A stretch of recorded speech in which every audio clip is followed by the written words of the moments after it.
Dans la vidéo d'aujourd'hui, je vais te montrer 3 erreurs à ne pas faire si tu te fais agresser par quelqu'un qui a une batte de baseball dans la rue.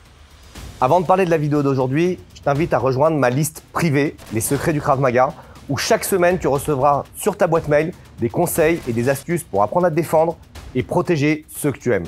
Si tu veux rejoindre ma liste privée, tu as le lien sous la vidéo. Quelqu'un qui a une batte de baseball et qui vient essayer de te la mettre en travers de la tête dans la rue, ça peut arriver. Ça peut être une arme qu'il a déjà sur lui ou ça peut être une arme qu'il a trouvée dans l'environnement. Ça peut aussi être une canne ou n'importe quel objet qui ressemble à un bâton, même un parapluie, et il a décidé de l'utiliser contre toi. Les attaques les plus courantes, c'est les attaques de haut en bas, ici, ou les attaques à deux mains, où il va frapper ici. Ce que je te propose dans cette vidéo, c'est de traiter principalement le problème de haut en bas. Donc il va y avoir beaucoup de force qui va être générée, et la personne a vraiment envie d'arracher la tête avec le bâton. La première erreur à ne pas faire, c'est d'utiliser ce qu'on appelle un blocage. Lorsque le bâton arrive, si je mets ma main comme ça, je brise mon avant-bras. Okay, le bâton a une très grande force et si jamais il m'attaque avec l'extrémité du bâton, avec cette partie-là, c'est là où il va avoir le plus de puissance. Donc si je mets ma main ici, ce qui peut être un réflexe naturel, je vois quelque chose arriver et je me protège ici, ton avant-bras, il est brisé en deux. Donc on a un principe qui s'appelle le principe de piquer. On utilise ce mouvement contre le bâton. Ça veut dire qu'au lieu, si tu appuies sur mon bras ici, tu mets un peu de pression, au lieu de prendre l'impact ici, il continue à mettre de la pression, il continue à mettre de la pression, on vient faire ce mouvement. Ok? Ce mouvement, c'est ça. Je pique vers le haut et je présente comme un toboggan sur le bâton pour que le bâton puisse glisser le long de mon avant-bras. Et si tu penses que ça marche pas, regarde cette vidéo, quelqu'un qui se fait agresser en direct dans la rue et regarde sa réaction naturelle. Donc tu vois que dans la vidéo, quand la personne approche, il fait un mouvement comme ça. Ok? Et c'est ce qui fait qu'il ne prend pas le coup en pleine tête dans la vidéo.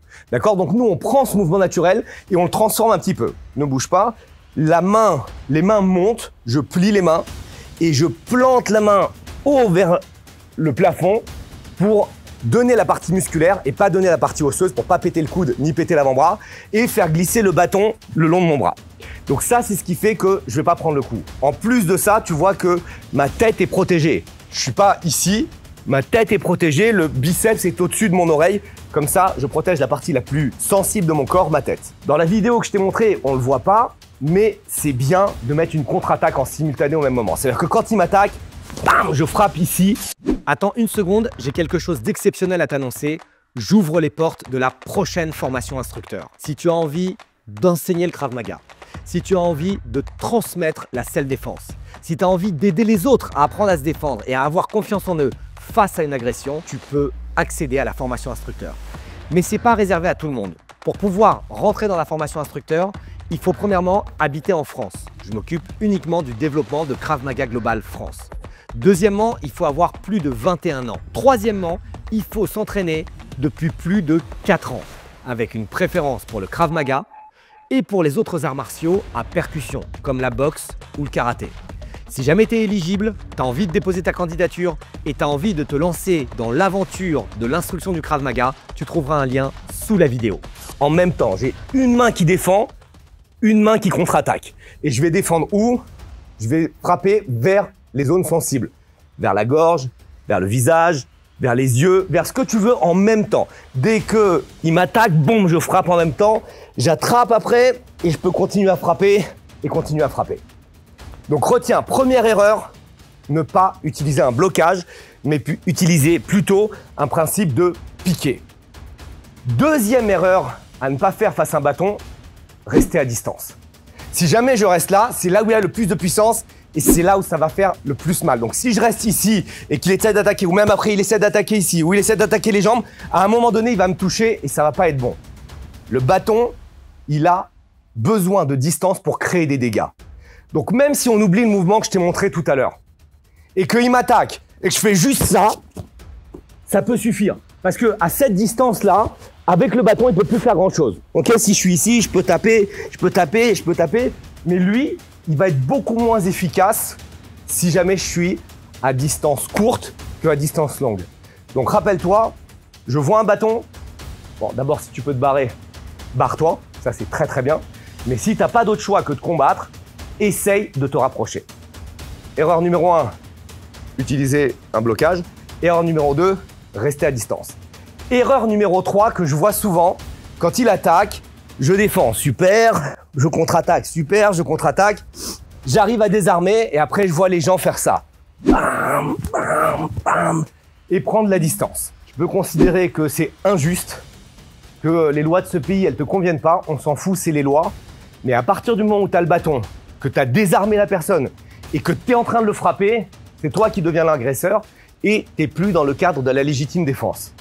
Et quand on enseigne le Krav Maga, c'est fondamental de respecter l'article 122.5 du code pénal et de rester dans la légitime défense. Donc tant qu'il a le bâton et que lui il t'attaque, c'est lui l'agresseur, je peux me défendre. À partir du moment où tu désarmes et que lui il est un peu KO et qu'il représente plus de danger, si tu prends le bâton et que tu le frappes, il va falloir expliquer pourquoi tu as fait ça.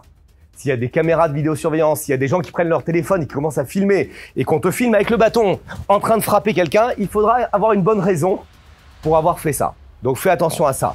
Deuxièmement, si jamais il y a des forces de police qui arrivent au même moment ou des forces de sécurité et qu'on te voit comme ça en train de frapper quelqu'un, je pense qu'il y a toutes les chances pour qu'ils pensent que tu es l'agresseur et qu'ils interviennent sur toi pour te maîtriser. Donc fais très attention quand tu as désarmé le bâton. J'ai désarmé le bâton, ça peut-être c'est possible. Ok. Et après, tu gardes le bâton et tu prends ta distance pour pouvoir décider de ce que tu vas faire. S'il revient vers moi de façon agressive, peut-être que je peux utiliser, peut-être que je peux défendre. S'il revient vers moi de façon agressive. Mais s'il n'y a plus de danger, il n'y a pas besoin d'utiliser le bâton. Face à une arme, il y a des choses très spécifiques à faire. Là, je t'ai présenté 3 erreurs à ne pas faire. Rappelle-toi, erreur numéro 1, eh bien, c'est d'utiliser un blocage. Utilise plutôt un principe de piqué. Et en Krav Maga, quand un principe ne fonctionne plus, on change de principe. C'est ce qu'on a fait dans cette vidéo. La deuxième chose, eh bien, tu dois te rapprocher au maximum face à l'agresseur, ne pas rester à distance face à un bâton parce que tu prends des risques. Et la troisième chose, si tu utilises l'arme, tu dois être dans le cadre de la légitime défense.